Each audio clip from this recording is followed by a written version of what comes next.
guys, as you know, I make a Hocus Pocus themed soap every year. So this year I am changing it up a bit. This is going to be my third different design that I've made in Hocus Pocus. So the first thing I need to do is create my embeds. So here I am pouring some black soap into my cat mold. This is going to create the cat for the center of my soap. And then I needed to create a star. So I'm pouring some white soap into my star mold, and this will create that star embed. Next, I'm mixing up another batch of cold processed soap, and this is also going to be for the embed in the middle of my soap. So I'm mixing up my lye water solution with my oils and butters, and then I am splitting off this batch of soap into two separate containers. The smaller container is going to have a darker yellow, and the larger container is going to be a lighter yellow. And then I am mixing them together in the same bowl. I just wanted it to be a darker and lighter yellow swirl. And then using another one of my molds, I am placing that black cat that you saw me make. I'm placing that black cat soap into the mold, and I'm pouring this yellow soap batch around it.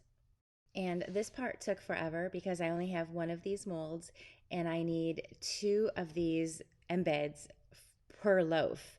So I wanted to make 2 full loaves of this soap. So I ended up needing to make 4 batches of this. And each one took at least a day to set up before I could unmold it. So after I unmolded the embeds, I was just trimming those sides, and then I set it aside and make the other ones. After I had all of my embeds completely made, it was time to make the soap. So I am mixing again my lye water solution with my oils and butters. And then I am splitting this batch of soap into 2 separate containers. I am adding charcoal powder for the black batch, and then I'm adding purple colorant to the other bowl. And then I am mixing them together in the same bowl because I just want a black and purple swirl. So next I grab my mold and I'm pouring some black and purple soap in the bottom.